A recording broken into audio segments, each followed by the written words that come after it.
Okey, soalan 19, tajuk dia circle. Jadi kita diberi bulatan dan diminta dapatkan dia punya equation. Okey.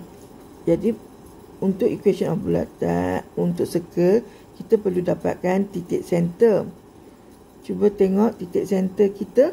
It must be here, right? Oleh kerana kita tengok skala dia 1, maka nilai X dia akan jadi bilang 1, 2, 3. So dekat 3. Y dia 1, 2, 3, 4.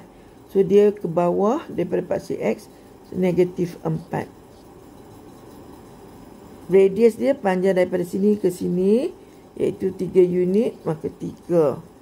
Kita ada center 3, negatif 4, radius dia 3. Kalau gantikan dalam standard equation, kita akan tulis macam ni.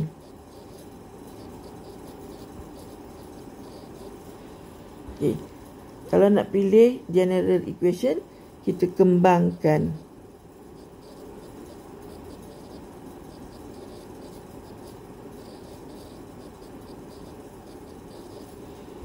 Bila simplify, maka kita akan ada X kuasa 2, Y kuasa 2, tolak 6X tambah 8Y. 9 boleh potong, tinggal 16. So, jawapan adalah D.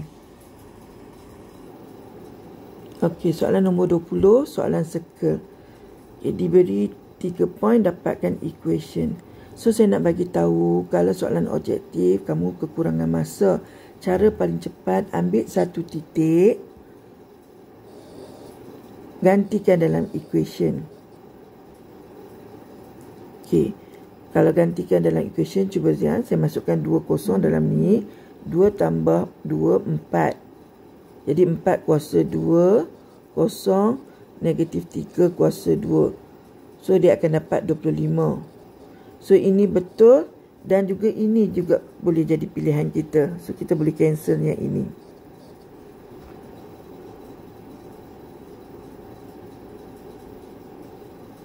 Okey.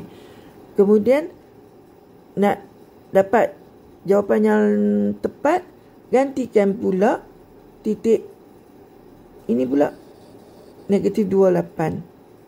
Tengok, kalau saya gantikan negatif 2 ke dalam ni, dapat kosong. Gantikan 8, dapat 5. 5 kuasa 2. So, dapat 25. So, kita pilih ini sebagai jawapan. Itu cara yang cepat. Okay, saya akan tunjukkan cara yang sebenarnya kalau kita buat, di mana kita ada 3 poin, kita akan masukkan dalam general equation.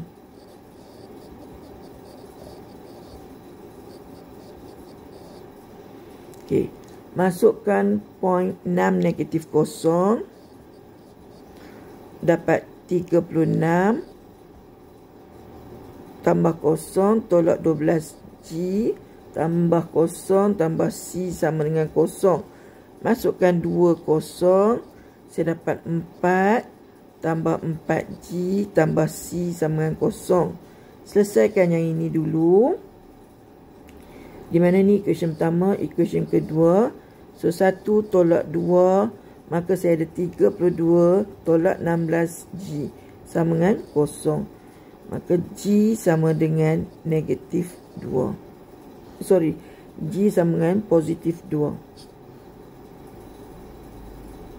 So, ganti balik ke dalam mana-mana equation 1 apa 2. Jadi, masukkan G2 dalam equation 2. Okey, kalau saya masuk dalam equation 2, saya dapat 8 tambah C sama dengan 0. Maka C sama dengan negatif 12. Okey. Lastly, saya masukkan titik negatif 28. Negatif 28, 4 tambah 64, tolak 4G, tambah 16F, tambah C sama 0. So, kita dah ada nilai G dan C. Gantikan. Okey, kita ada 68 tolak 8 tambah 16F tolak dengan 12. Kamu selesaikan, kamu akan dapat F sama dengan negatif 3. Okey. Kalau kamu tahu center adalah negatif G, negatif F. So, kalau kita ada di sini G2, maksudnya center akan jadi negatif 2. F negatif 3, dia jadi positif 3. So, yang mana bersesuaian? Jadi, X mesti tambah dengan 2 kan? Ini tadi jawapan kita tadi. So, X mesti tambah 2. Dia akan jadi macam ni. X tambah 2 kuasa 2 tambah Y tolak 3 kuasa 2 sama dengan R kuasa 2. So, kalau kita compare jawapan yang diberi, maka kita ada jawapan bahagian A yang sama dengan jawapan kita. Dan